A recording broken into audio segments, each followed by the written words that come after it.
Hi, ഇന്ന് ഞാൻ പറയാൻ പോകുന്നത് എൻ്റെ കഥയാണ്. ഈ ഒരു കഥ കേൾക്കുമ്പോൾ നിങ്ങൾക്ക് തോന്നാം, സാറ് പറയുന്ന കഥ ഞങ്ങളുടെ കഥ തന്നെയല്ലേ തോന്നാം. സാധാ ഒരു ഗവൺമെൻറ് സ്കൂളിൽ നിന്ന് +2 പാസ്സായ ശേഷം എഞ്ചിനീയറിംഗ് സ്ട്രീമിലേക്ക് കടന്ന ഒരാളാണ് ഞാൻ.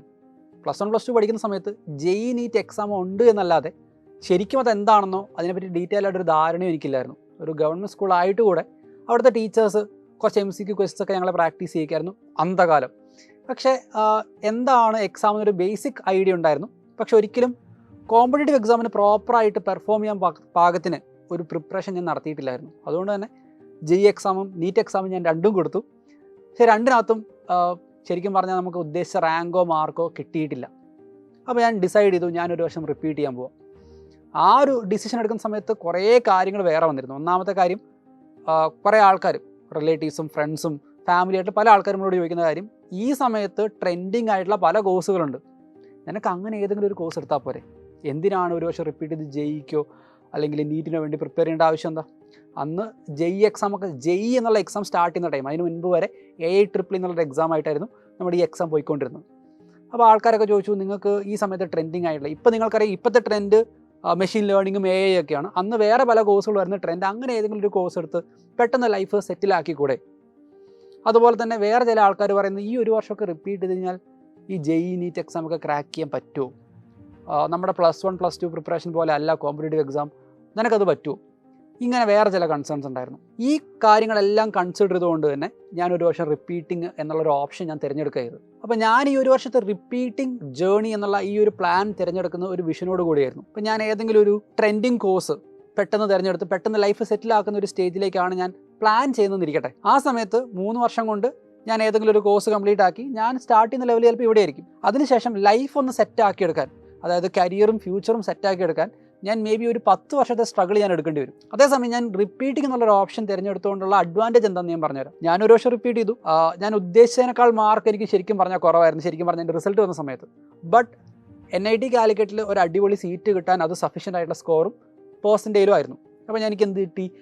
NIT കാലിക്കറ്റിൽ കെമിക്കൽ എഞ്ചിനീയറിംഗ് ബ്രാഞ്ചിൽ ഒരു അഡ്മിഷൻ കിട്ടി. അപ്പോൾ ഇതിന് ശേഷം ഞാൻ 4 വർഷത്തെ ഈ എഞ്ചിനീയറിംഗ് പഠനം പൂർത്തിയാക്കി പുറത്തിറങ്ങുന്ന സമയത്ത് ഞാൻ സ്റ്റാർട്ട് ചെയ്യുന്ന ലെവലേ ഇവിടെയാണ്. ഞാൻ കെമിക്കൽ എഞ്ചിനീയറിംഗിൻ്റെ കോർ പ്രോഗ്രാമുകളിലേക്കുള്ള ജോബുകളല്ല ഞാൻ ആദ്യമേ ചെക്ക് ചെയ്തത്. ഞാൻ ടീച്ചിങ് പ്രൊഫഷനാണ് ശരിക്കും പറഞ്ഞാൽ ആദ്യം തന്നെ തിരഞ്ഞെടുത്തത്. അതിനുശേഷം കെമിക്കൽ എഞ്ചിനീയറിംഗിൻ്റെ വേറെ ഫീൽഡിലേക്കുള്ള ഓപ്പർച്യൂണിറ്റീസ് ഒക്കെ ഇഷ്ടം പോലെ വന്നും പോയി ഇരുന്നിട്ടുമുണ്ട്, ഇപ്പോഴും ഉണ്ട്. But still I chose to be a teacher, അത് വേറൊരു സൈഡാണ്. ബട്ട് സ്റ്റിൽ ഞാൻ പറയുന്ന ഇതാണ്, നമ്മൾ സ്റ്റാർട്ട് ചെയ്യുന്ന സമയത്ത് തന്നെ ഇവിടെയാണ്. നമ്മൾ വേറെ ഏതെങ്കിലും ഒരു ജസ്റ്റ് ഒരു ട്രെൻഡിങ് കോഴ്സ് എടുത്ത് സ്റ്റാർട്ട് ചെയ്തിരുന്നെങ്കിൽ നമ്മൾ ഇവിടെ നിന്ന് സ്റ്റാർട്ട് ചെയ്ത് നമ്മുടെ ലൈഫ് ബിൽഡാക്കി എടുക്കുമ്പോഴത്തേക്കും ഇറ്റ് ടേക്സ് ടൈം.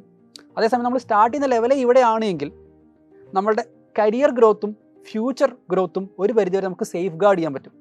അപ്പോൾ ശരിക്കും പറഞ്ഞാൽ ഒരു ബെറ്റർ സ്റ്റാർട്ടിംഗ് പോയിൻ്റ് ആണ് ഒരു JEE നീറ്റ് പോലുള്ള ഒരു എൻട്രൻസ് എക്സാം കഴിഞ്ഞ് ഒരു പ്രീമിയം ഇൻസ്റ്റിറ്റ്യൂട്ടിലുള്ള അഡ്മിഷൻ വഴി നിങ്ങൾക്ക് കിട്ടുന്നത്. ഒരു പ്രീമിയം ഇൻസ്റ്റിറ്റ്യൂട്ടിൽ നിന്ന് പാസ് ഔട്ട് ആവുന്ന സമയത്ത് നിങ്ങൾക്ക് കിട്ടുന്ന ഓപ്പർച്യൂണിറ്റീസ് എന്ന് പറഞ്ഞാൽ ഭയങ്കര ഹ്യൂജാണ്. ഓപ്പർച്യൂണിറ്റീൻ്റെ വലിപ്പം മാത്രമല്ല, എത്ര ഓപ്പർച്യൂണിറ്റി കിട്ടുന്നു എന്നുള്ളത് ഇമ്പോർട്ടൻ്റാണ്. ഇപ്പോൾ എൻ്റെ കേസിൽ ഞാനൊരു കെമിക്കൽ എഞ്ചിനീയറിംഗ് പാസ്സായ ശേഷം ഞാൻ സ്റ്റാർട്ട് ചെയ്തത് ഒരു ടീച്ചറായിട്ടാണ്. പല ആൾക്കാരും കോർ കെമിക്കൽ എഞ്ചിനീയറിംഗ് പ്രോസസ്സിൽ തന്നെ മുൻപോട്ട് പോകുന്നവരുണ്ട്. അതല്ലാതെ വേറെ മറ്റ് പല പ്രൊഫഷനിലേക്കും, അതായത് സക്സസ്ഫുൾ ആയിട്ടുള്ള പ്രൊഫഷനിലേക്ക് കടന്നവരുമുണ്ട്. ഫോർ എക്സാമ്പിൾ, ഇത്തവണ കഴിഞ്ഞ വർഷം NIT കാലിക്കറ്റിലെ ഹയസ്റ്റ് പാക്കേജ് എന്ന് പറഞ്ഞാൽ 86 lakhs ആണ്. അപ്പോൾ ഈ 86 lakhsന് പ്ലേസ്ഡ് ആയ ആൾ ഒരു കെമിക്കൽ എഞ്ചിനീയറിംഗ് സ്റ്റുഡൻ്റ് ആണ്. പക്ഷേ ഈ കെമിക്കൽ എഞ്ചിനീയറിംഗ് സ്റ്റുഡൻറ്റ് പ്ലേസ്ഡ് ആയത് എന്തിനാണെന്നറിയോ? അത് കോഡിംഗ് റിലേറ്റഡ് ആയിട്ടൊരു ജോബിലേക്കാണ്. അപ്പോൾ ഒരു പ്രീമിയം ഇൻസ്റ്റിറ്റ്യൂട്ടിൽ നിന്ന് നിങ്ങൾക്ക് കിട്ടുന്ന ഓപ്പർച്യൂണിറ്റീസിൻ്റെ എണ്ണവും അതിൻ്റെ മാഗ്നിറ്റ്യൂഡും ഭയങ്കര ഹ്യൂജാണ്. ഇനി പ്രത്യേകിച്ച് ഇനി അങ്ങോട്ട് AIയും മെഷീൻ ലേണിങ്ങും ഒക്കെ ഒരു പുതിയ ട്രെൻഡ്, ഒരു പുതിയ ഭൂമിയിലേക്ക് കിടക്കുകയാണ്. ആ സമയത്ത് അതും കൂടി ഇൻകോപ്പറേറ്റ് ചെയ്തുകൊണ്ടുള്ള ഒരു പുതിയ കരിയറിലേക്കുള്ള ഓപ്പർച്യൂണിറ്റീസിൻ്റെ എണ്ണവും നിങ്ങൾക്ക് ഹ്യൂജ് ആയിരിക്കും. ലൈഫിൽ എന്തായാലും ഒരു പോയിന്റിൽ ഒരു സ്ട്രഗ്ലിംഗ് പീരീഡ് നമുക്കുണ്ടാവും. ഒരു പ്രീമിയം ഇൻസ്റ്റിറ്റ്യൂട്ടിൽ നിന്ന് പാസ് ഔട്ട് ആവുകയാണെങ്കിൽ അറ്റ്ലീസ്റ്റ് ആ സ്ട്രഗ്ലിംഗ് പീരീഡിൻ്റെ ഡ്യൂറേഷൻ വളരെ കുറവായിരിക്കും. നമുക്ക് റിപ്പീറ്റിംഗ് ഇയർ ആയിരിക്കും ഒരു സ്ട്രഗ്ലിംഗ് പീരീഡായിട്ട് ബേസിക്കലി നമ്മൾ കൺസിഡർ ചെയ്യേണ്ടി വരിക. വേറെ ഏതെങ്കിലും ഒരു റാൻഡം കോഴ്സ് എടുത്ത് മുൻപോട്ട് പോവുകയാണെങ്കിൽ നമുക്ക് ഓപ്പർച്യൂണിറ്റീസിൻ്റെ എണ്ണവും കുറവായിരിക്കും, അതേസമയം സ്ട്രഗ്ലിംഗ് പീരീഡിൻ്റെ ഡ്യൂറേഷൻ കൂടുതലുമായിരിക്കും. ഇനി നമ്മൾ ആദ്യമേ പറഞ്ഞ ഫ്രണ്ട്സ്, റിലേറ്റീവ്സ്, ഫാമിലി കുറേ ആൾക്കാർ നമ്മളെ ഉപദേശിച്ചിട്ടുണ്ടായിരുന്നു, ആ കോഴ്സ് എടുക്കുക, ഈ കോഴ്സ് എടുക്കുക. But as far as you are successful, നിങ്ങൾ സക്സസ്ഫുൾ ആയ ശേഷം ആർക്കും ഒരു കംപ്ലയിൻറ്റും ഉണ്ടാവില്ല. സോ നിങ്ങൾ എടുക്കേണ്ടത് ഒരു വൈസായിട്ടുള്ള ഡിസിഷനാണ്. നിങ്ങളുടെ ഓപ്പർച്യൂണിറ്റീസും അതുപോലെ ഓപ്പർച്യൂണിറ്റീസിൻ്റെ മാഗ്നിറ്റ്യൂഡും മാക്സിമൈസ് ചെയ്യുക എന്നുള്ളതാണ് നിങ്ങളിപ്പോൾ എടുക്കേണ്ട ഡിസിഷൻ എന്ന് പറയുന്നത്. ഇനി സൈലത്തെ സംബന്ധിച്ച് പറയുകയാണെങ്കിൽ കഴിഞ്ഞ ദിവസം വന്ന JEE അഡ്വാൻസ് റിസൾട്ട് 3 വർഷം കൊണ്ട് ഒരു ഇൻസ്റ്റിറ്റ്യൂഷൻ ക്രിയേറ്റ് ചെയ്യാൻ പറ്റാത്ത ഒരു ഹ്യൂജ് റിസൾട്ടാണ് ഇത്തവണ സൈലം ക്രിയേറ്റ് ചെയ്തിരിക്കുന്നത്. ഇനിയുള്ള വർഷങ്ങളിൽ ആ റിസൾട്ടിൻ്റെ ബൂം ഇനിയും വലുതാവുകയുള്ളൂ. അപ്പോൾ റിപ്പീറ്റിംഗ് എന്ന് പറയുന്ന ഒരു ഓപ്ഷൻ നിങ്ങൾക്ക് ഔട്ട് ഓഫ് ദ ഓപ്ഷൻസ് ആയിട്ട് കൺസിഡർ ചെയ്യേണ്ട ആവശ്യമില്ല. അതും നിങ്ങൾക്ക് ഇൻക്ലൂഡ് ചെയ്തുകൊണ്ട് ഒരു വൈസ് ഡിസിഷൻ എടുക്കുക എന്നുള്ളതാണ് ഇനി ഇമ്പോർട്ടൻ്റ് ആയിട്ടുള്ളൊരു കാര്യം. വൈസായിട്ടുള്ള ഡിസിഷൻ എടുക്കുക, നമ്മുടെ കരിയർ ഏറ്റവും ഉഷാറായിട്ട് മുൻപോട്ട് കൊണ്ടുപോകുക. All the very best.